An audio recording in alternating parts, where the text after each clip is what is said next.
உயிரோடை தமிழோடு இணைந்திருக்கிறீர்கள். IELC தமிழ் உயிரோடை தமிழில் அன்பர்களே, அரசியல் களம். இன்றைய அரசியல் கள நிகழ்ச்சியில் கனடாவிலிருந்து அரசியல் ஆய்வாளர் நேரு குணரட்னம் அவர்கள் எங்களோடு இணைந்து அரசியல் நிலைமைகளை பகிர்ந்து கொள்ள இங்கே கலையத்தில் இணைந்திருக்கின்றார். வணக்கம் நேரு குணரட்னம் அவர்களே. வணக்கம்.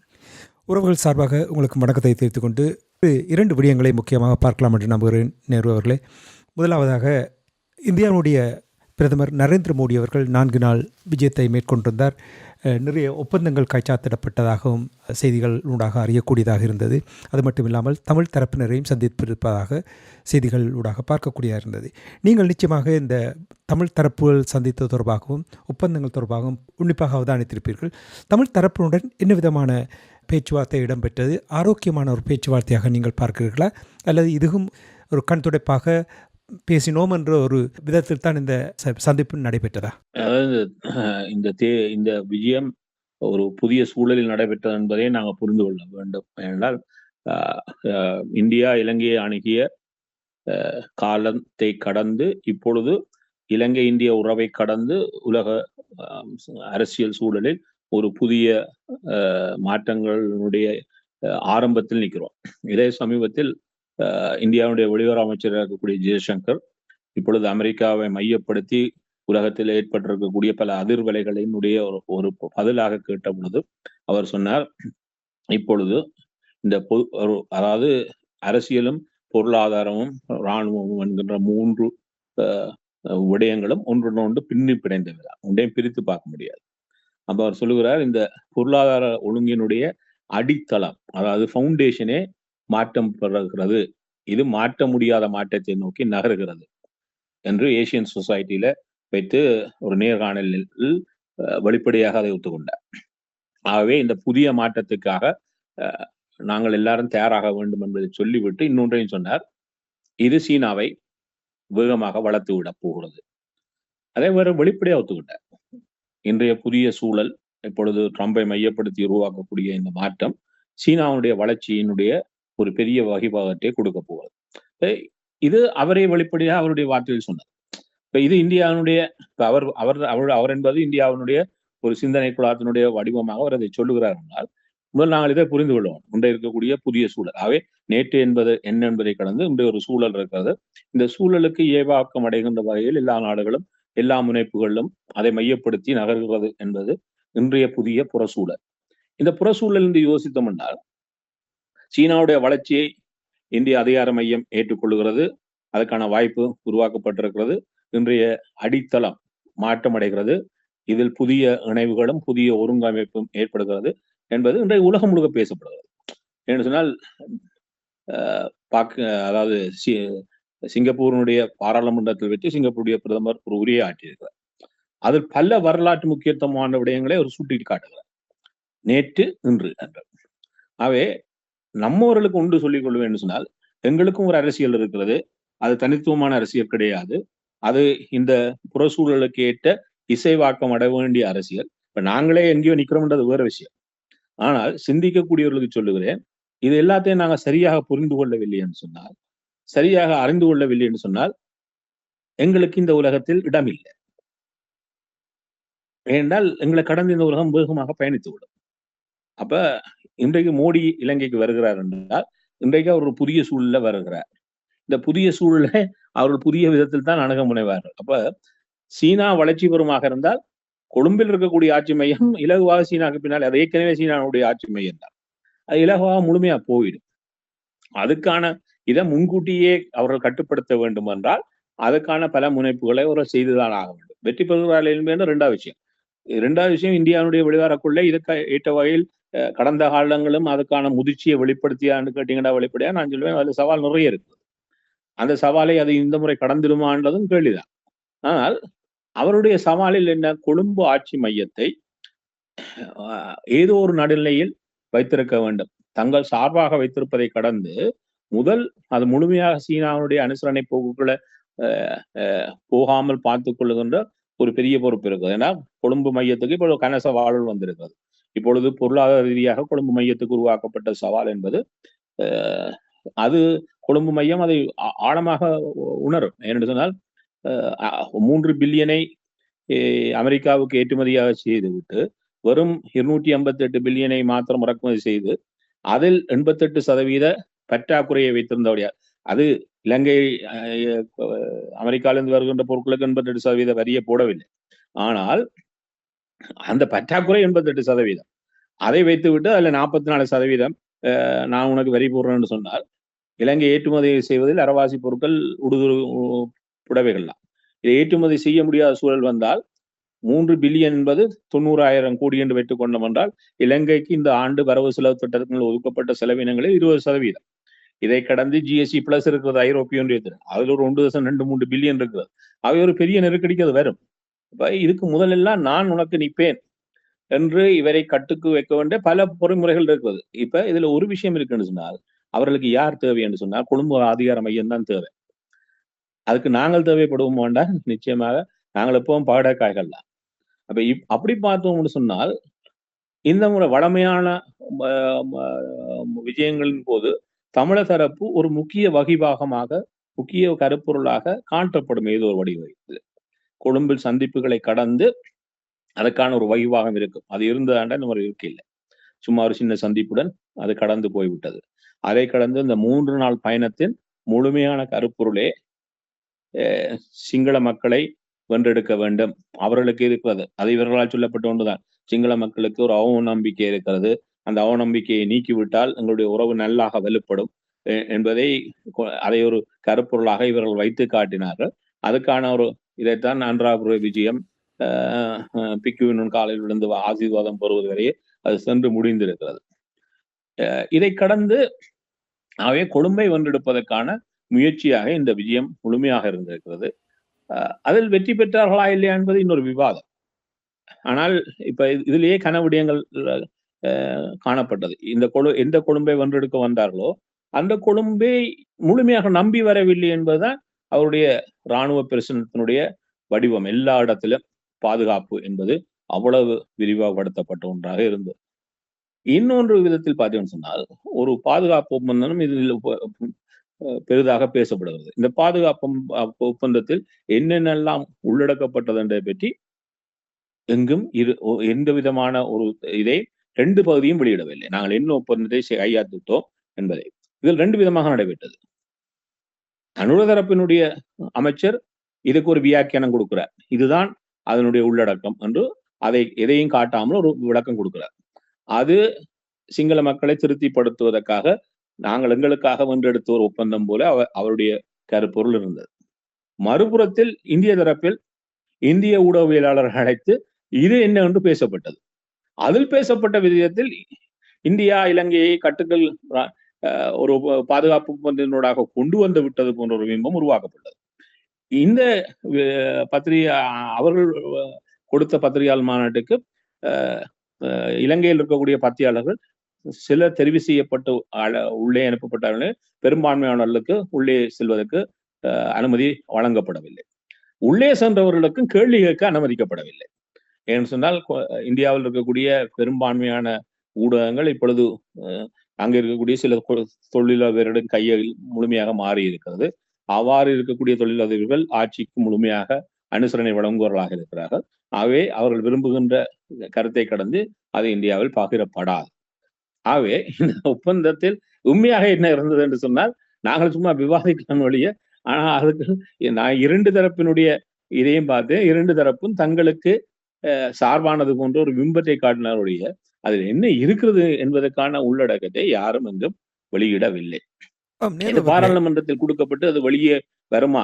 உண்மையான வாராண ஒப்பந்தங்கள் பாராளுமன்றத்துக்கு சமர்ப்பிக்கப்பட வேண்டும். ஆனால் அது சமர்ப்பிக்க வேண்டிய தேவை இருக்குன்னா இல்லை, அவர்கள் அதையும் கடந்து போகலாம். ஆகவே இது ஒரு சவால் நிறைந்ததாக இருக்கும். இது எவ்வாறான வடிவத்தை பெறும் என்ற விடயங்கள். ஆகவே ஏனைய விடயங்களும் கூட இப்பொழுது டெல்லிக்கு அனுராக் சென்ற பொழுதும் கூட பல விடயங்கள் பேசப்பட்டது. ஆனால் அதெல்லாம் நாங்கள் ஒப்பந்தமாக்குவோம் என்று சொல்லப்பட்டதை ஒழிய அது பெருமளவில் அது ஒரு முடிவு எட்டவில்லை.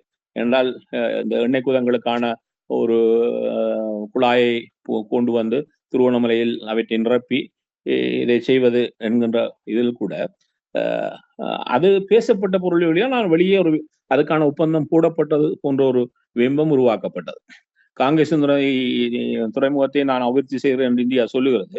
ஆனா இதுவரை அது முழுமையாக அவர்கள் செய்வதற்கான அனுமதி வழங்கப்பட்டது போன்ற ஒரு விடயத்தை இதுவரை பேசுவதாக இல்லை.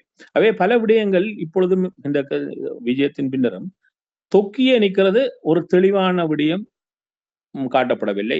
இவர்கள் தரப்பில் தாங்கள் இப்பொழுது நான் இதை இன்னொன்றையும் பார்த்தேன். மோடி அவர்கள் லாபமாக ஒன்று செய்தார். திடீரென அருகில் போய்விட்டு அனுராகனுடைய கையை தூக்கி பிடித்து விட்டாராங்க, 2 பேரும் தூக்குவது போல.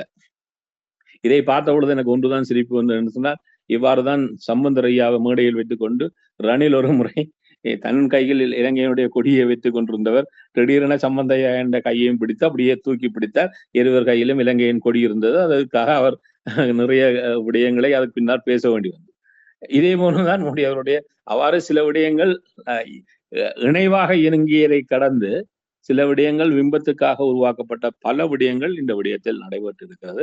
ஆகவே இந்த விஜயம் என்ற வகையில் வெளிநாட்டினுடைய இலங்கைக்கு வந்த முதல் அரசு தலைவர், இலங்கையில் இருப்பவர் முதல் வெளிநாட்டுக்கு சென்ற அனுராக் குமாரதிசாநாயக்க வெளியே சென்றது இந்தியாவுக்கு என்ற வகையில் இந்த இவைகள் நடந்து கொண்டனவே ஒழிய, ஆனால் இலங்கை கொழும்பு ஆட்சியின் மீது இந்தியா தொடர்ந்தும் தன்னுடைய அழுத்தத்தை அதிகரித்து வருகிறது, அதிகரிக்க விரும்புகிறது என்பதற்கான அனைத்து பிம்பங்களும் இதில் வெளிப்பட்டிருக்கிறது.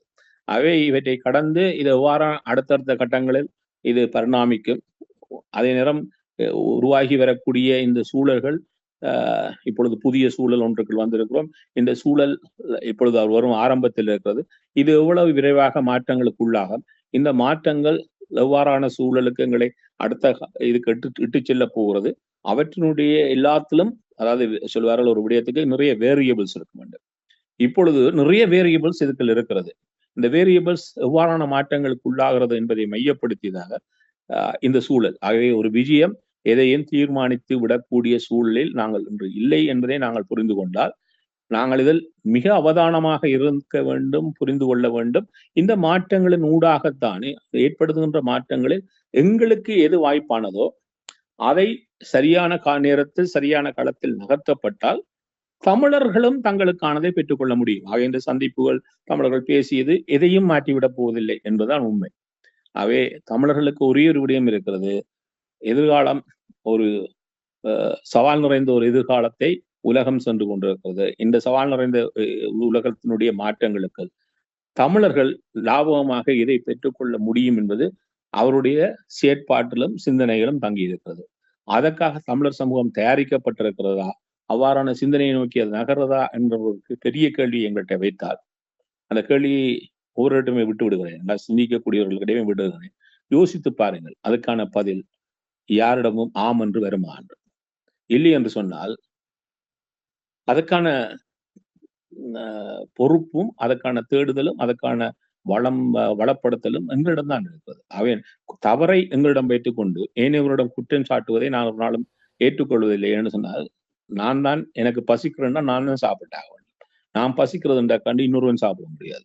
அவை எங்களுக்கு என்ன தேவை, அதை எவ்வாறு பெற்றுக்கொள்ள போகிறோம், இந்த மாற்றங்கள் எங்களுக்கான வாய்ப்புகளை தருகிறதானா நிறைய தருகிறது. நிறைய கதவுகளை திறந்து விடும் எதிர்காலத்தை. அவ்வாறு திறக்கக்கூடிய கதவுகளில் பயணம் செய்து பெறக்கூடியதை பெற்றுக்கொள்ளக்கூடிய ஆளுமையை நாங்கள் வளர்த்து அதுக்காக நாங்கள் முனைப்புடன் இருக்கவில்லை என்று சொன்னால், வரக்கூடிய வாய்ப்புகளை கூட இந்த 16 ஆண்டுகளில் பல இடங்களில் இழந்திருக்கிறோம்.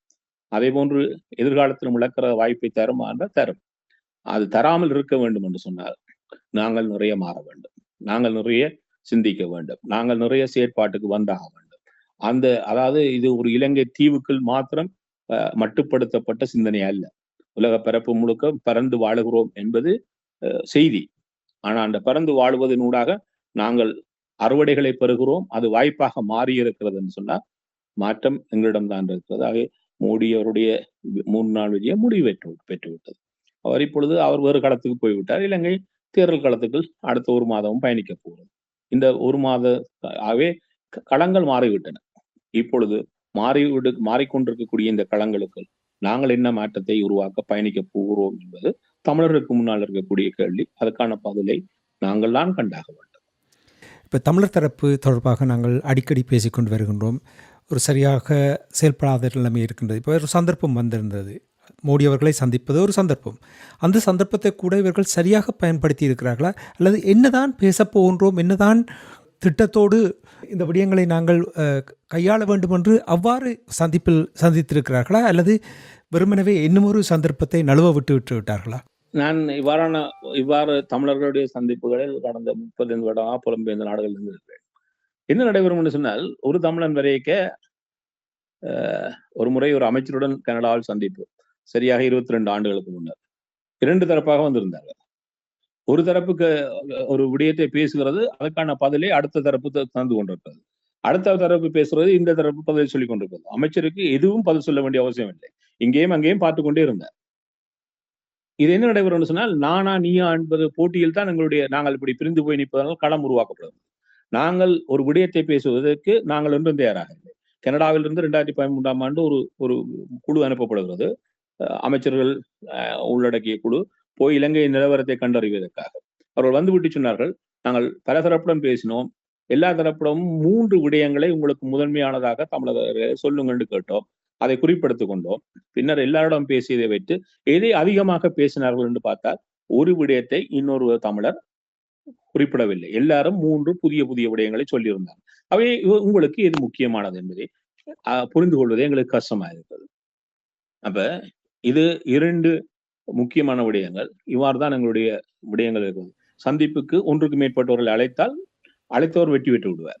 ஏன்னு சொன்னால், நாங்கள் ஒவ்வொருவரும் ஒவ்வொன்றை பேசுவோம். பிறகு உள்ளே பேசிவிட்டு வெளியே வந்து, இவர் அப்படி பேசினா தெரியுமோ என்று இன்னொரு மற்ற தரப்பை போட்டு கொடுப்போம். நாங்களே எங்களை உடனடியாக வெளியில வித்துருவோம். இப்படி சொல்லி எவ்வளவு காலம் இருக்க போகிறோம் நேரு அவர்களே? இப்போ 16 வருடங்கள் ஆகிவிட்டது போர் முடிவுக்கு வந்த பின்பு. இந்த போரை பற்றி இவர்களுக்கு எல்லோருக்கும் எல்லாம் விடயங்களும் தெரியும். மக்கள் எதிர்நோக்குகின்ற பிரச்சனைகள் எல்லாம் தெரியும். இவ்வாறு இழுபறிகள் இருக்கின்றது, பிரிவினைகள் இருக்கின்றது என்று சொல்லி எவ்வளவு காலம் இதை இழுத்தடிக்க போகிறோம்? இப்பொழுது நீங்க சொன்னதுதான். இப்ப இந்த 16 வருஷம் என்பதுதான் தமிழர் வாழ்வியலில் பெரும் அளவிலான துன்பியல் என்று சொல்லுவேன். ஏன்னு சொன்னால், இந்த துன்பியலில் அதாவது மக்கள் அரசியல் என்பது நாங்கள் பலமுறை சொல்லியிருக்கிறோம். அது மக்களுக்கான பணி. அவருடைய இன்ப துன்பங்களில் நீங்கள் பங்காளிகளாக இருக்க வேண்டும் என்று. எந்த அரசியல் கட்சி, எந்த அரசியல்வாதி இருக்கிறார்கள்? அவர்களே ஏதோ தங்களுக்கென்று ஒன்றை வகுத்துக் கொண்டு பயணிக்கிறார்கள். இதனால் தான் தமிழர் தேசிய கூட்டமைப்பு ஏன் உருவாக்க வேண்டி வந்தது? இதில் 2 இணைக்கப்பட்ட அமைப்புகள் முன்னர் விடுதலை புலிகளாலேயே தடை செய்யப்பட்டவர். ஆனால் அவர்கள் அரசியல் அரங்கில் இருக்கிறார்கள் என்பது ஏன் சேர்த்தார்கள் சொன்னால், தமிழர்கள் ஒற்றுமையாக இருக்கவில்லை என்று சொன்னால், ஏனையவர்கள் அதை தங்களுக்கான வாய்ப்பாக பயன்படுத்தி எங்களை தட்டி கழித்து விட்டு சென்று விடுவார்கள். ஒரே காரணத்துக்காக எல்லாரையும் ஒன்றாக கட்டி போட்டார்கள். ஏன்னு சொன்னால், நாங்கள் பன்முகப்படுத்தப்பட்ட முகத்தை காட்டுவோமா இருந்தால், ஏனையவர்கள் எங்களுக்கு இதையும் தருவதற்காக இங்கு காத்திருக்கவில்லை. நாங்கள் தான் எடுத்து பெற்றுக்கொள்ள வேண்டும். அவ்வாறு பெற்றுக்கொள்கின்ற இடத்தில் நாங்களே அவர்களுக்கு முன்னால் தலையினமானவர்களை வெளிப்படுத்துவோம் சொன்னால், அதை அவர்கள் தங்களுக்கான விடயமாக பயன்படுத்தி விட்டு சென்று விடுவார்கள். இப்பொழுது ஒரு முக்கியமான இந்தியாவுடைய பிரதிநிதி இங்கே ஒரு 8 ஆண்டுகளுக்கு 2018ஆம் ஆண்டு வருகிறார். வந்துவிட்டு ஒரு முக்கியமான அரசியல் ஒரு முக்கியமான அங்கமாக இருக்கு. என்ன சொன்னார் என்றால், நீங்க மூடி கதவுகளுக்கு நீங்கள் பிரிந்திருந்து எதையும் பெற்றுக் கொள்ள மாட்டீர்கள் என்றார். நீங்கள் முதல் ஒன்றாக வேண்டும். நீங்க ஒரே குரலில் பேசணும். இது அவர்களுக்கான வாய்ப்பு. இதை இவ்வாறு தான் அவர்கள் கையாளுவார்கள். இதை நாங்கள் புரிந்து கொள்ளவில்லை என்று சொன்னால், நாங்கள் எப்பொழுது புரிந்து கொள்ள போறோம்? ஏன்னு சொன்னால், நாங்கள் பிரிந்து நிற்கும் வரையும் இதுதான் சாபக்கேடு. ஆனால் இன்று என்ன நடைபெறுவது? 2 அணிகளாக பிரிந்தவர்கள் 4 ஆகிறார்கள். 4, 8 ஆகிறது. அதை நாங்கள் ஒரு சமூகமாக வரவேற்றுக் கொண்டிருக்கிறோம். இது எங்களுக்கான எந்த ஒரு பதிலையும் தராது.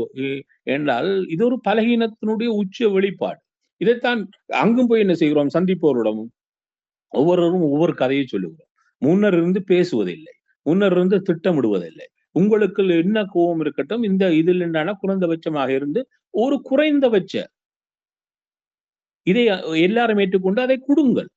அதை கொடுக்க மாட்டோம். வெளிப்படையாக சொன்னால், இது தமிழ் அரசியலுடைய பெரும் துன்பியல் காலங்கள். என்றால் போய் ஒருவரை சந்திப்பதில் என்ன பிரயோசனம் இருக்கிறது? ஒவ்வொருவரும் போய் ஒவ்வொன்றை கதை இவர் கதைச்சதை நான் என்றால் இவர்களே அவர்களுக்கு பதில் சொல்லிக் கொள்வார்கள். அப்ப எங்களுடைய பிரிவினைகளும் எங்களுடைய வேறுபட்ட கருத்துக்களும் ஒருமிக்காத எங்களுடைய செயற்பாடுகளும் போதும் எவருக்கு எங்களை இலகுவாக கடந்து செல்வதற்கு. அப்ப இதைத்தான் நாங்கள் இப்ப நான் அதை சொன்னேன், அவரிடம் சொல்லியிருக்கேன் என்று சொன்னால் ஒரு கேள்வி இருக்கிறது. இந்தியா என்பது அல்ல, உலகத்தில் எந்த நாடாக இருந்தாலும் அவர்களுடைய முதல் பணி என்ன?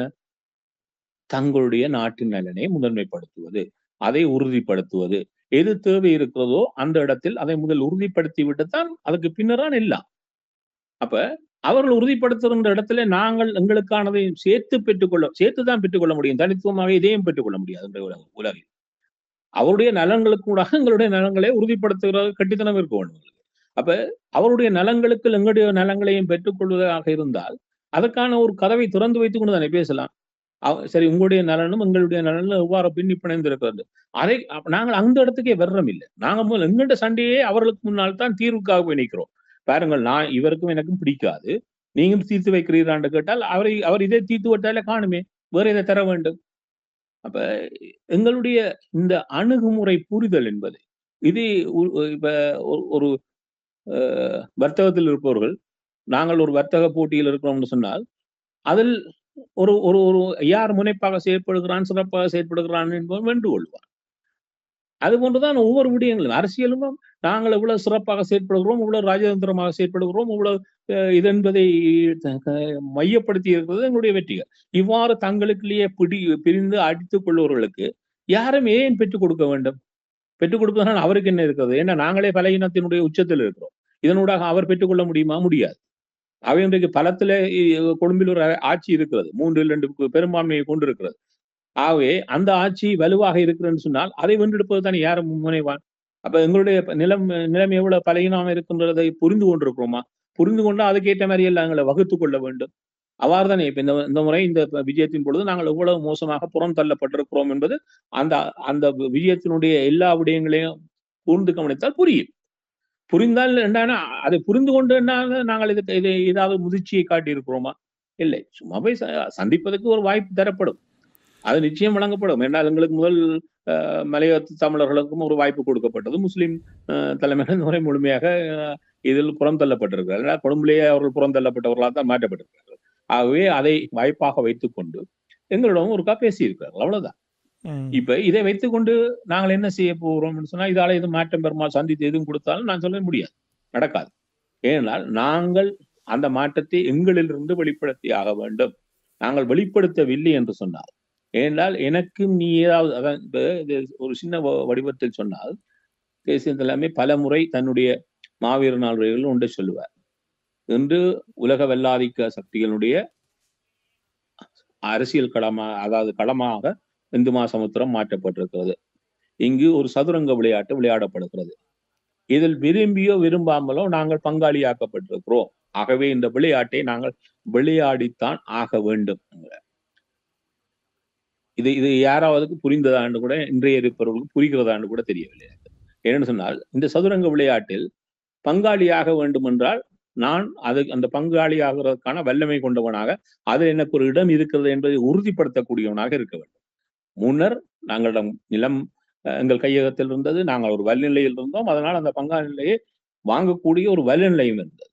இப்பொழுது அதுவும் இல்லாத சூழலில் ஒரு வல்நிலையை உருவாக்குவது என்பது கடினமான பணி, மிக கடினமான பணி. அந்த கடினமான பணிக்கு நாங்கள் எவ்வளவு தூரம் தயாராக வேண்டும்? அப்ப நாங்கள் இப்பொழுது பங்காளி என்பதை விட்டுருவோம், நாங்கள் பார்வையாளர்களாக இருக்கிறோம் என்பது கூட எனக்கு ஒரு சந்தேகமாக இருக்கு. பார்வையாளருக்கு இருக்கக்கூடிய அந்தஸ்தை கூட நாங்கள் இன்று பெறவில்லை. அப்படி என்றால் இதில் நாங்கள் என்ன வகைபாகத்தில் இருக்கிறோம்? ஏனென்றால் இப்ப நாங்கள் வெளிப்படையாக எங்களுடைய விவகாரங்களை புரிந்து கொள்ளவில்லை, பேசவில்லை என்று சொன்னால் என்ன செய்வார்கள்? எங்களில் ஒரு பகுதியினர் அவங்க கொழும்புல அனுராவோட சேர்ந்தாவது எடுக்கலாம் என்று மாறிக்கொண்டுதான் இருப்பார்கள். இது வெளிப்படையாக நடக்கும். இதை நாங்கள் எதிர்பார்க்க வேண்டும். ஏனென்றால் எல்லாரும் சிந்திக்கக்கூடியவர்களாக, என்றால் இலகுவாக கிடைக்கக்கூடிய வழியை நோக்கித்தான் மனித குலத்தினுடைய சிந்தனைகள் போகும். அதுக்கு தமிழன் விதிவிலக்கு அல்ல. அதை தடுக்க வேண்டும் என்று சொன்னால் அதுக்கு ஒரு ஆசான் வேண்டும், சிறந்த வழிகாட்டி வேண்டும், சிறந்த மேய்ப்பன் வேண்டும். இல்லை என்று சொன்னால் இவ்வாறு தான் இருப்போம். இப்ப நீங்க சொன்னது போல பல முறை பேசிவிட்டோம். ஆனால் இன்னும் சரி, இதுதான் வழி என்று ஒரு 4 பேர், இது இப்ப மீண்டும் 4 பேரில் ஒரு பேர் இயக்கம் ஆரம்பிக்க வேண்டிய கட்டாயத்துக்கு வந்திருக்கிறோம். இல்ல இப்ப அப்படி இந்த என்றால் ஏன் 4 இந்த பேர் புலம்பெயர்ந்த நாடுகளிலே நம்ம அமைப்புகள் எல்லாம் என்னத்துக்காக இருக்கிறார்கள்? அவர்கள் இப்பொழுது இருக்கிறார்கள் என்பதை நான் மறந்து விட்டேன். இப்ப கனடாவை எடுத்துக்கொண்டு சொன்னால் அவர்களை கண்டு அவர்கள் வாழலைகளுக்கு வந்து பேசியே கனகாலமாய். தமிழர் தாயகத்தில் நாடாளுமன்ற உறுப்பினர்களால் எந்த பிரயோசனமும் இல்லை. கட்சி பிரச்சனை, தங்களுக்குள் பதவி பிரச்சனை, யார் அதிகாரத்தை கையில் வைத்திருப்பன்ற அந்த பிரச்சனைகள் போய்கொண்டிருக்கிறது. அப்படி என்றால் மண்ணில் சிதந்தி போய்விட்டது. புலம்பெயர்ந்து வாழுகின்ற நாடுகளில் இந்த மக்களுடைய பணத்தை வாங்கி இந்த அமைப்புகளை நடத்துபவர்கள் அவர்கள் என்ன செய்கிறார்கள்? இப்ப நான் ஒன்று சொன்னேன், அக்கௌண்டபிலிட்டி எதுக்குமே வேண்டும் என்று சொன்னேன். அக்கௌண்டபிலிட்டி நாங்கள் கேட்கணும்ல, ஸ்ரீலங்கா அரசாங்கத்துடன் அக்கௌண்டபிலிட்டி இல்லை, ஒரு நீதி பொறுமை இல்லை, வெளிப்படைத்தன்மை இல்லை, எல்லாம் பேசுகிறோம். இலங்கை அரசாங்கத்திடம் இவ்வளவு கேட்கிற நாங்கள் எங்கள்கிட்ட முதல் அக்கௌண்டபிலிட்டி இருக்கா, வெளிப்படைத்தன்மை இருக்கான்னு கேட்டு பாருங்க. ஒன்றும் இருக்காது. நிறைய தவறாக பேசுவார்கள். சில நேரம் புரியாமலே பேசுகிறார்கள். இப்பொழுது கனடாவில் ஒரு நீங்க கேட்டது போல இங்கு உருவாக்கப்பட்ட ஒரு சட்டம், அதாவது மொழிவாய்க்காலை மையப்படுத்தி இருக்கக்கூடிய இனப்படுகொலை வார கல்வி வாரம் குறித்த சட்டத்துக்கான எதிர்ப்பை சிங்கள தரப்பு வெளிப்படுத்தியது. அது கனடாவில் சுப்ரீம் கோர்ட் வரையும் போய் இப்பொழுதும் முடிந்து விட்டது. ஆனால் சுப்ரீம் கோர்ட்ல வழக்கே நடக்கல. சுப்ரீம் கோர்ட்ல நடைபெற்றது அந்த மெரிட் பேசிஸ் இருக்குதான். எந்த ஒரு வழக்காடு மன்றத்திலும் மெரிட் பேசிஸ் இல்லாட்டி வழக்கு எடுக்க மாட்டாங்க. அப்ப சுப்ரீம் கோர்ட்டுக்கு போன கீழே இருக்கக்கூடிய 2 நீதிமன்றங்கள் வழக்கை கொடுத்து அங்கு செல்லுகிறது. அவர்கள் அந்த மெரிட் பேஸை பார்த்தார்கள். இல்லைன்னு அதை உள்ளி எடுக்காம நிராகரித்து விட்டார்கள். அவ்வளவுதான் நடந்தது. அவை நிராகரிக்கப்பட்ட விட்டது. உடன் ஆனால் நம்மளுடன் பேசுவார்கள், சுப்ரீம் கோர்ட்ல வழக்கு பிண்டாச்சு என்பார்கள். சுப்ரீம் கோர்ட்ல எது வழக்கு நடக்கலையா? மெரிட் பேஸ் இல்லாமலே வெளியில வந்து சொன்னா புரியாது. இப்ப இது என்னன்னு சொன்னால், நாங்கள் புலம்பெயர்ந்து இருக்கிறோம். நான் பல முறை சொல்லலாம், புலம்பெயர்ந்து இருக்கிறோம். இந்த நாடுகளில் எங்களுக்கு கால்களுக்கு கீழால் இந்த உலகம் வேகமாக மாறுகிறது. இந்த மாற்றப்படுகின்ற உலகத்தில் புரிந்து கொள்வதற்கு நிறைய விடயங்கள் இருக்கிறது. அந்த புரிந்து கொள்வதனூடாக நாங்கள் இப்பவும் புலியடி மதவடியில் இருக்க முடியாது. நாங்கள் இந்த மாற்றத்தினுடைய ஒரு பங்காளிகளாக மாற வேண்டும். இந்த மாற்றத்தினுடைய பங்காளிகளாக இருந்தால் தான் தாயத்தினுடைய மாற்றங்களுக்கான பங்காளிகளாக நாங்கள் இங்கிருந்தும் செயற்பட முடியும். அந்த அந்த சிந்தனைக்கு ஏதோ இங்கும் வந்தோம், வாழ்ந்தோம், வேலைக்கு போனோம், வந்தோம், வீட்டுல சாப்பிட்டோம், படுத்தோம் என்பது மாற்றம் அல்ல. ஒவ்வொரு நாடும் இவ்வளவு மாற்றங்கள் நடைபெறுகிறது.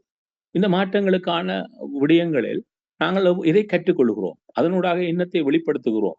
இதில் நான் இளையவரிடம் நிறைய எதிர்பார்க்கிறேன். ஆனால் இளையவர் காணாமல் போன ஒரு சமூகமாக மாறிக்கொண்டிருக்கிறது. ஒரு சிலர் ஏதோ செய்து கொண்டிருக்கிறார்கள் தங்களுடைய எண்ணத்துக்காக.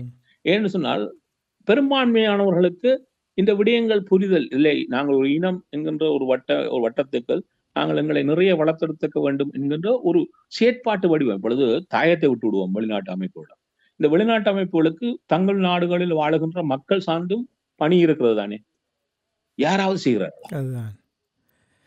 இதில் நம்ப முடியாத விடயம் என்னவென்றால், இந்த ஒரு உலகமே வியக்கக்கூடிய அளவில் ஒரு போராட்டத்தை நடத்தி, ஒழுங்கோடு அந்த போராட்டங்களை நடத்தி, இந்த தமிழ் இனம் என்ற ஒரு இனம் அங்கே அவர்கள் எதிர்நோக்குகின்ற பிரச்சனைகளை உலகுக்கே தெரியப்படுத்திய இனம். அது மட்டும் இல்லாமல் ஒரு படித்த இனம், போராடிய இனம் எல்லாம் புலம்பெயர்ந்து வாழுகின்ற நாடுகளில் எவ்வளவோ பங்களிப்பெல்லாம் செய்கின்றான்னு சொல்லும் பொழுது, கேட்கும் பொழுது, இந்த இளையவர்கள் தொடர்பாக நீங்கள் இப்பொழுது கூறும் பொழுது ஒரு சிலர் மட்டும் பங்கெடுக்கிறார்கள். ஏற்கனவே இருக்கின்ற வயது வந்தவர்கள் இளையவர்களை உள்வாங்குவதற்கு தயாராக இல்லை. வந்தாலும் அவர்களை உள்வாங்குவது போல் மாயை உருவாக்கி அவர்களுக்கு தடைக்கல்லாக இருக்கிறார்கள். இப்போ இந்த நிலைமைகள் தொடர்ந்து கொண்டே தான் இருக்க போகிறது. இது தொடர்பாக நாங்கள் எவ்வாறு இந்த ஐஸை உடைப்பது என்று பலரிடம் நான் இந்த கேள்வியை கேட்டிருக்கின்றேன். ஆனால் யாராலும் அந்த பதிலை கூற முடியாமல் இருக்கின்றது. அதுக்கு சரியாக புத்திஜீவிகள் எல்லாரும் எத்தனையோ இருக்கிறார்கள். ஆனால் இணைந்து செயல்படுவதற்கு யாருமே தயாராக இல்லை என்பது தான் தெரிகின்றது. இந்த நிலைமைகள் நேருவர்களை நாங்கள் நிகழ்ச்சி என்று கொண்டு வர வேண்டும். உள்ளூராட்சி தேர்தலில் இது பிரதிபலிக்கப் போகின்ற என்று நம்புகிறீர்களா? உங்களுக்கு தெரியும், அனுரகுமார் திசாநாயக்காவுடைய ஆட்சி தொடர்பாக பல விதமான கருத்துக்களை கூறுகின்ற நேரத்தில் தமிழர் தரப்பில் ஏற்பட்டிருக்கின்ற இந்த சிதைவு, இது என்ன விதமான முடிவை நாங்கள் ஒரு விளைவை எதிர்பார்க்க போகின்றோம்? இப்பொழுது 2 விஷயத்தை பார்க்கலாம். இப்பொழுது இந்த உள்ளூராட்சி சபை தேர்தல் ஒரு அரசியல் இயக்கத்துக்கு மிகவும் முக்கியமானது. அது எங்கே முக்கியமானதாக சொன்னால், நீங்கள் ஒரு கிராம மட்டத்தில் மக்களுடன் தொடர்பாக காணக்கூடிய உறுப்பினர்களை தெரிவு செய்வதனூடாக நீங்கள் என்னால் அவர்கள் அரச பணி போன்ற ஒரு பணிக்குள் வந்து விடுவார்கள். அப்ப அந்த உறுப்பினர்களுக்கு ஒரு பணி வரும், தங்களுடைய மக்களை தொடர்ச்சியாக சந்திப்பதும் அவர்களுடைய தேவைகளை பூர்த்தி செய்வதற்காக பேசுவது. இதில் ஒன்றை புரிந்து கொள்ள வேண்டும். இப்பொழுது பல நாடுகளில் இது கிடையாது. கனடாவில் இருக்கிறது மத்திய ஆட்சி, மாநில ஆட்சி, உள்ளூராட்சி சபை. இங்கு மாநகர சபை தான் போலீஸை வைத்திருக்கிறது. மாநகர சபை தான் பள்ளிகளை நடத்துகிறது. அவ்வளவு தூரம் இலங்கையில் எந்த அதிகாரமும் கிடையாது. ஆனால் இந்த 3 சபைகளுக்குமான தேவைகள் வித்தியாசமானது. இது என்ன செய்கிறது? அந்தந்த மக்கள் இப்பொழுது நான் இந்த தேர்தலில் வெற்றி பெற வேண்டும் என்று சொன்னால் என்ன செய்யணும்? யாழ் மாநகர சபைக்கு போட்டியிடுகிறேன் என்று சொன்னால், யாழ் நகரத்தில் அதை வாக்களிக்கக்கூடிய மக்களுக்கு என்ன முதன்மையான விடயங்களோ அவற்றை பேச வேண்டும். இங்கு தீர்வுக்கும் இதுக்கும் சம்பந்தம் இல்லை. அது மத்தியுடன் இருக்க வேண்டிய விஷயம். இதை உள்ளூராட்சி சபையில நான் தீர்வு முக்கியத்துவம் என்று இன்றும் பேசிக் கொண்டிருக்கிறார். எனக்கு புரியவில்லை நீங்கள் என்னத்தை செய்கிறீர்கள். அப்ப அவன் என்ன செய்வான்? அவன் சொல்லுவான், மாநகர சபைக்குள்ள நான் உங்களுக்கு ஒரு சந்தை கட்டி தரேன், இதை கட்டி தரேன், இதை கட்டி தரேன்னு சொன்னா அந்த மக்களுக்கு அது பிடிக்கும். ஏன்னால் அவர்களுக்கு என்று அன்றாட தேவைகள் இருக்கிறது. இப்ப எங்களுக்கு 2 பிரச்சனைகள் இருக்குது. ஒன்று அன்றாட பிரச்சனைகள், அதுக்கு பிறகுதான் நீண்ட கால பிரச்சனைகள். இப்பொழுது எந்த ஒரு பேச்சுவார்த்தைகளும் நாங்கள் அன்றாட பிரச்சனைகளை தான் முதன்மையாக வைத்து பேசி இருக்கிறோம். 2009 அதை பேசிவிட்டு தான் வருவோம். இதையே தீர்க்க முடியாதவன், அன்றாட பிரச்சனைகளுக்கே தீர்வு தர முடியாதவனால் நீண்ட கால பிரச்சனைக்கு தீர்வு தர முடியுமா? தர முடியாது. ஆகவே அன்றாட பிரச்சனைகளை மட்டும் பேசணும். இப்பொழுது இது அன்றாட பிரச்சனைகளை பேச வேண்டியது. யாழ் மாநகர சபைக்கு என்ன தீர்வோ அது பருத்துறை நகர சபைக்கு அல்ல. பருத்துறை நகர சபைக்கு வேறு விதமானது. ஏன்னா அது கடற்கரையை கொண்ட பகுதி, அதுக்கு ஒரு துறைமுகம் இருக்கிறது, அது வெவ்வேறு தேவைகளை கொண்டது. ஆகவே நீங்கள் இந்த தேர்தலை வெற்றி பெற வேண்டும் என்று சொன்னால் அந்தந்த பகுதிகளில் இருக்கக்கூடிய மக்களுக்கான தீர்வுகளை நீங்கள் வழங்கியாக வேண்டும். அதை தமிழர் தரப்பில் இருக்கக்கூடிய ஏதாவது ஒரு கட்சியாவது செய்கிறதாண்டு யாராவது பார்த்து விட்டு சொல்லுங்கள். ஏனென்றால் நீங்கள் ஒவ்வொரு பகுதியினருக்கும், ஏன்னா இது இப்பொழுது செய்ய முடியுமா? இல்லை, முன்கூட்டியே செய்திருக்க வேண்டும். நீங்கள் ஒவ்வொரு போட்டியிடக்கூடிய பகுதிகளிலும் அந்த மக்களுக்கான தேவைகள் என்ன இருக்கிறது.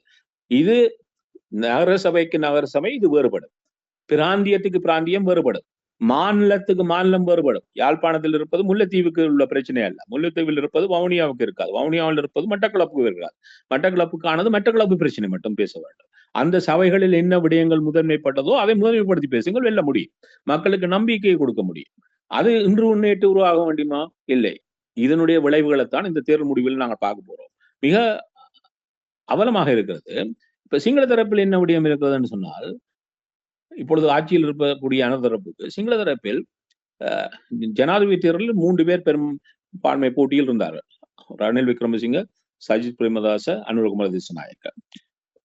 பாராளுமன்ற தேர்தலில் ரணில் விக்ரமசிங்க தரப்பு காணாமலே போய்விட்டது. 23 லட்சம் வாக்கள் இருந்து 5 லட்சத்துக்கு வந்து நின்றார்கள். இப்பொழுது 2வது தரப்பாக இருக்கக்கூடிய சஜித் தரப்பே உள்ளூராட்சி சபை தேர்தலில் காணா போன்ற நிலைதான் இருக்கு. கொழும்பை கடந்து அதனுடைய பிரச்சாரமும் இல்லை. அது கன்னடங்களில் அதனுடைய வேட்புமனுக்களும் நிராகரிக்கப்பட்டிருக்கிறது. அது ஒழுங்கமைக்கப்பட்ட கட்சியாக இல்லை. கட்சிக்குள் 1000 பிரச்சனை இப்பொழுது போய்கொண்டிருக்கிறது. இவர் தலைவராக இருக்கலாம் என்பதிலே பிரச்சனை போய்கொண்டிருக்கிறது. ஐக்கிய தேசிய கூட இணையலாமா இணையக்கூடாது என்று பிரச்சனை போய்கொண்டிருக்கிறது. ஆகவே இப்பொழுது பார்த்தீங்கன்னு சொன்னால் தென்பகுதியில் அவர்களுக்கு போட்டிக்கிழமை இல்லை. அதாவது இலகுவாக அவருடைய வெற்றியை இவர்கள் தாம்பாளத்தை விட்டு கொடுக்கிறது. அவர்கள் இப்பொழுது எங்கள் பகுதியில் இருக்கக்கூடிய சிக்கல் என்று சொன்னால், நாங்கள் வட்டாரத்தை, நான் திருப்பியும் சொல்கிறேன், வட்டாரங்களில் அதாவது நேரடி தெரிவான 60% வெல்லாமல், அது கணிசமானதை நாங்கள் வெல்லாமல் இருந்தோம் என்றால் அனுதரப்பு சபைகளை கட்டுப்படுத்த முடியும் என்று சொன்னால், முதன்மை இடத்துக்கு வர முடியும் என்று சொன்னால், அவர்களை இலகுவாக, என்றால் யாழ்ப்பாண மாவட்டத்தை எடுத்துக்கொண்டு சொன்னால் 10 தொகுதிகள் இருக்கிறது. இந்த 10 தொகுதிகளில் 8 தொகுதிகளில் கடந்த பாராளுமன்ற தேர்தலில் முதலிடத்துக்கு வந்தார்கள். 2 தொகுதிகள் தான் விட்டு போனது. தேர்தல் மாவட்டம் சொன்னா கிளர்ச்சியிலும் அவர்கள் வரவில்லை. அப்ப இந்த 8 இடங்களில் முதன்மையாக இருக்கின்ற நிலையை அவர்கள் தொடர்ந்து தக்க வைத்தால் அவர்கள் பல சபைகளை கட்டுக்குள் கொண்டு வர முடியும். அதாவது பெரும்பான்மையை பெறுகிறார்கள் இல்லையோ முதலிடத்துக்கு வர முடியும். இதை தடுக்க வேண்டும் என்று சொன்னால் வட்டார ரீதியாக தெரிவு செய்யப்படுகின்ற முறைமைகளுக்குள்ளும் நாங்கள் தெளிவாக இயங்க வேண்டும். ஒரு வட்டாரத்தில் இன்னொரு தமிழர் தரப்பு வெல்லம் வேண்டால் மற்ற தமிழர்கள் தரப்புகள் அவருக்கான வாய்ப்பை விட்டு தங்களுக்கு இந்த வட்டாரங்களை பிரித்துக் கொள்வார்களாக இருந்தால் அவருடைய வெற்றியை முன்னேற்றத்தை தடுக்க முடியும். இல்லை, தங்களுடைய மோதல்களை இவர்கள் இவ்வாறே தான் வைத்துக் கொள்ளப் போறார்கள் சொன்னால் அது தேர்தல் முடிவுகள் வெளிப்படும். இது ஆபத்தானது. இது பின்னர் இதுக்கு ஒரு சூத்திரம் வரும். தமிழர்களுக்கான தீர்வு என்று வருகின்ற பொழுதும் இவர்களை கடந்து செல்வதற்கான ஒரு தளத்தை அவர்களுக்கு இது உருவாக்கி கொடுக்கும். இதை எத்தனை நேரம் சொல்லிவிட்டேன் இதில் இருக்கக்கூடிய ஆபத்துகளை. இதை நம்மவர்கள் புரிந்து கொள்கிறார்களா என்று பார்த்தால் இதுவரை தேர்தல் களங்களில் இவர்கள் பேசுகின்ற பேச்சுகள் எதுவும் இதை மாற்றம் உருவாக்குவதாக எனக்கு இதுவரை படவில்லை. இது ஆபத்தானது. இது இந்த களத்தில் என்ன பேசப்பட வேண்டும்? ஒரு ஒரு சபைகளை வெல்வதற்கு என்ன முக்கியமான விடயங்கள்? அதில் பொது எதிரியாக இருக்கக்கூடிய அணுதரப்பை எவ்வாறு கடந்து செல்வது என்பதற்கான பொறிமுறையில் இவர்கள் சிந்திக்கிறார்களா, செயற்படுகிறார்களா என்பால் இதுவரை நாங்கள் இப்பொழுது பேசிக் கொண்டிருக்கும் வரை நடைபெறவில்லை. இனிமேல் நடைபெறுமா என்பது கேள்விக்குறிதான். ஆனா இது ஆபத்தானது. இது பலரும் பல கட்சிகளுக்கு ஆதரவாக இருக்கிறீர்கள். இருப்பவர்கள் இந்த விடயத்தில் பேசியாக வேண்டும். இந்த கட்சிகளிடம் என்னென்னு சொன்னால், மக்களுடைய அன்றாட பிரச்சனைகள் இங்கு முதன்மைப்படுத்தப்படுகிறது. அன்றாட பிரச்சனைகளை பற்றி ஒரு தரப்பு பேசிக் கொண்டிருப்பது, அன்ற தரப்பு பேசுகிறது என்றால், நீங்கள் அதிலிருந்து விலகி நிற்பீர்கள் சொன்னால் அவர்களுக்கு இலகுவான வழியை கொடுத்து விடுவீர்கள். ஏனென்றால் இது மக்களுடைய அன்றாட பிரச்சனையுடன் பெரிதும் தங்கி இருக்கிறது. அந்த இடங்களுக்கு என்ன பதிலை சொல்ல போகிறீர்கள்? இப்பொழுது கடற்கரை பிரதேசத்தை கொண்ட ஒரு பகுதி என்று சொன்னால், மீனவ சமூகத்தினுடைய மீனவ மக்களுடைய சவால்கள் அங்கு இருக்கிறது. அதுக்கான தீர்வுகள் என்ன? அவர்களுக்கான தேவைகளை என்ன? அது அவர்களுடைய தீர்வாக நீங்கள் அவரிடம் பேசி வைக்க வேண்டும். என்றால் எது வாக்கு வங்கியின் பெரும் அணியோ அந்த அணிகளை வென்றெடுப்பதனூடாக தான் இந்த சபைகளை வெற்றி கொள்ள முடியும். அதற்கு என்ன பேச வேண்டும்? என்னத்தை முதன்மைப்படுத்த வேண்டும்? அது நீங்கள் தலைவர்கள் மட்டும் பேசி பிரயோசனம் இல்லை.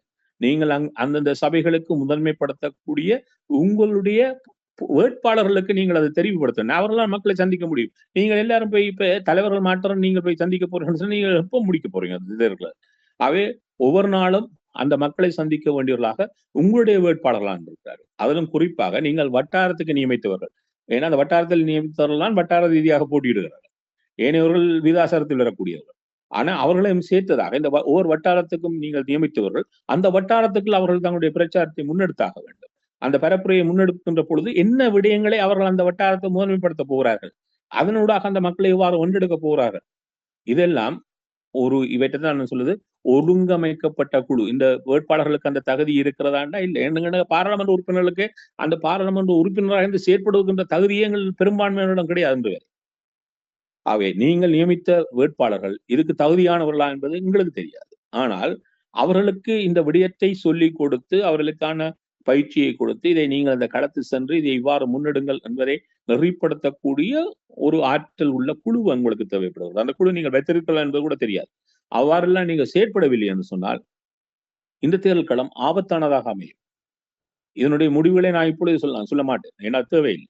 அது சொல்லுவது நாங்கள் ஏதோ ப்ரீஜட்ஜ் பண்ற மாதிரி ஆகக்கூடாது, இன்னொருடைய வெற்றி வாய்ப்பை பாதிக்கவும் கூடாது. ஆகவே தேர்தல் முடியும் வரை அமைதியா இருக்கலாம். ஆனால் இந்த தேர்தலில் இருக்கக்கூடிய சவால்களை உங்களுக்கு கோடிட்டு காட்டுவோம்.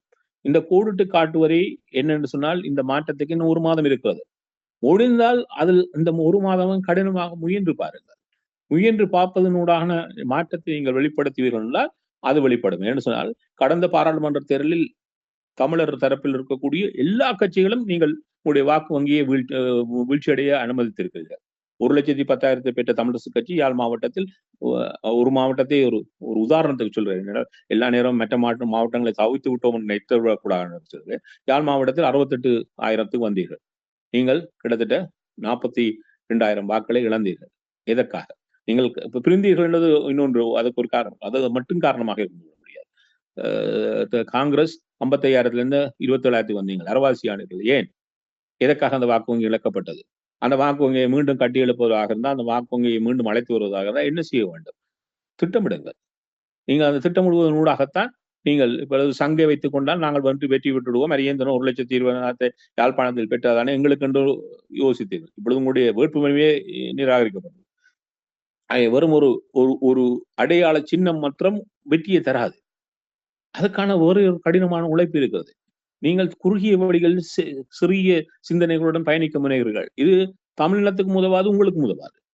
ஆகவே இந்த தேர்தல் என்பது ஒரு சவால் களமா. ஏன்னா இன்னொரு தேர்தல் நடக்க போறதில்லை. இப்பயே சொல்லி போட்டார்கள், மாகாண சபை தேர்தல் இந்த ஆண்டு கிடையாதுன்னுட்டாரு.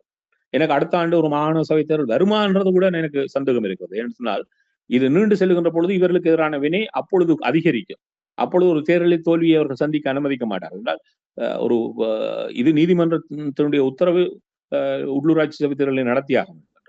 அப்படி ஒரு உத்தரவு மாகாண சபைகளுக்கு இல்லை. அவர்கள் மாகாண சபை மீது நம்பிக்கை கொண்டவர்களும் அல்ல. அவை மாகாண சபை தேர்தல் நடைபெறுமானு தெரியாது. ஆனால் இதுதான் கடைசி தேர்தல் என்று வைத்துக் கொண்டால் இன்னொரு 5 ஆண்டுகளுக்கு தேர்தலே இல்லை. அவை அதுவரை என்ன செய்ய போறீர்கள்? இதையும் இழந்து விட்டால் இது ஆபத்தானது. ஆகவே தமிழ் தரப்பு இதை சிந்திக்கக்கூடியவர்கள் தமிழர்களாக நீங்க சரியாக சிந்திக்கவில்லை என்று சொன்னால் நாங்கள் ஒரு இனமாக ஒரு ஆபத்தான சூழலுக்கு வந்து சேருவோம். இந்த ஆபத்தை நாங்கள் ஏற்றுக்கொண்டுதான் அனுமதிக்க போகிறோமா என்பது தான் கேள்வி. நாங்கள் ஏற்றுக்கொண்டு புரிந்து கொண்டு புரிதலுக்காக இவ்வளவு சொல்லியிருக்கிறேன். இதையும் புரியவில்லை என்று சொன்னால் 6ஆம் தேதி தெரியும் இந்த முடிவுகள் எங்கு வந்து நிற்கும். ஏன்னா நாங்கள் எங்களை ஒன்று எதிரியை குறைத்து என்றும் மதிப்பிட்டு விடாதீர்கள். எதிரியை குறைத்து மதிப்பிடுவது ஆபத்தானது. அதே நேரம் நாங்கள் சிறப்பாக இருக்கிறோம் என்று எங்களையும் அதிகமாக சிந்திப்பதும் தவறானது. எங்களுடைய பலவீனங்கள், எங்களுடைய குறைகளை நாங்கள் அடையாளம் கண்டால் தான் நாங்கள் முன்னேற முடியும். கடந்த முறை தேர்தலில் கூட பாராளுமன்ற தேர்தலில் 2 கட்சியினர் அறிவித்தார்கள் 10 ஆசனங்கள். வாய்ப்பே இல்லை என்று தெரிந்து கொண்டு, ஆனால் அவர்கள் நம்பினார்கள். ஆனால் ஒரு ஆசனத்தில் நின்றார்கள். ஆனால் இதை ஆழமாக பார்த்தவர்களுக்கு அது ஒரு குழப்பம் இல்லை, இதான் தெரியும். ஆனால் அவர்கள் அப்படி அதீத நம்பிக்கையில் பயணிக்கிறார்கள். அதீத நம்பிக்கையில் பயணிப்பது ஆபத்தானது. என்னுடைய குறைகள், என்னுடைய பலவீனங்கள், என்னுடைய சவால்களை நான் புரிந்து கொள்ள தெரியவில்லைன்னா நான் முன்னேற முடியாது. இந்த 2 சவால்களுக்கு நாங்கள் இருக்கிறோம். இதற்கான தீர்வுகளை இந்த கட்சிகளிடம் மட்டும் கொடுத்து விட்டால் அதை தமிழினம் தான் அனுபவிக்கும். அவை எங்கள் ஒவ்வொருவருக்கும் தமிழர்களாக பொறுப்பு இருக்கிறது.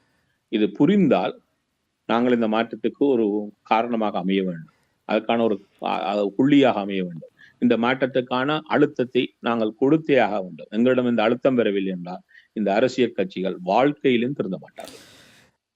சவால்களை எவ்வாறு தமிழ் மக்கள் எதிர்நோக்கி கொண்டிருக்கின்றார்கள், இதனால் வரப்போகின்ற அபாய நிலையை எங்களுடைய உறவுகளுக்கு நீங்கள் மிகவும் தெளிவாக கூறியிருக்கிறீர்கள். கையறு நிலையில் இருக்கிற தமிழ் மக்களுக்கு நாடாளுமன்ற உறுப்பினர்களாலும் எந்த பலனும் இல்லை, புலம்பெயர்ந்து வாழுகின்ற நாடுகள் இருக்கின்ற அமைப்பினர்களாலும் எந்த பலனும் இல்லை. மக்களாக எவ்வாறு சில விடயங்களை தங்களுடைய கையில் எடுத்து அதை செயல்படுத்துகிறார்களோ அவ்வாறு செயல்படுத்துவதுதான் ஒரே ஒரு வழி. இல்லை என்று சொன்னால் இந்த நிலை 16 ஆண்டுகள் கடந்திருக்கின்ற இதே நிலை இன்னுமொரு 16 ஆண்டுகள் கடந்தாலும் இந்த நிலையிலிருந்து எந்த மாற்றத்தையும் நாங்கள் பார்க்கப் போவதில்லை என்பதை மிகவும் தெளிவாக இங்கே நேரு அவர்கள் எங்களுக்கு எடுத்துரைத்திருக்கின்றார். அவருக்கு நன்றியை கூறிக்கொண்டு மீண்டும் இன்னுமொரு நிகழ்ச்சியில் இணைந்திருப்போம். நேரு அவர்களே, இவ்வளவு நேரமும் இந்த விடயங்களை பகிர்ந்து கொண்டமைக்காக அன்பர்கள் சார்பாக நன்றியை கூறிக்கொண்டு வணக்கம். வணக்கம், நன்றி. எமது பார்வையாளர்களுக்கு வணக்கம். மக்களின் குரலாய் ஓங்கி ஒலிக்கும் இலக்கு மின்னிதழ் மற்றும் உயிரோடை தமிழ் வானொலி ஆகிய இவ்விரு ஊடகங்களும் உங்களைப் போன்ற எமது நேயர்கள் நண்பர்களின் ஆதரவிலேயே இயங்கி வருகின்றன. மிக குறைந்த வளங்களுடன் பல இடர்கள் மற்றும் தடைகளை தாண்டி பயணிக்கும் எமது ஊடகங்களின் பணிகள் மேலும் வளர உங்களால் முடிந்த நிதியுதவியை வழங்கி இன்னும் காத்திரமான செயற்பாடுகளை முன்னெடுக்க உதவுமாறு மிகவும் பணிவன்புடன் வேண்டி நிற்கின்றோம். உங்கள் பங்களிப்பு உங்களின் உரிமை குரலாய் ஓங்கி ஒலிக்கும். நன்றி.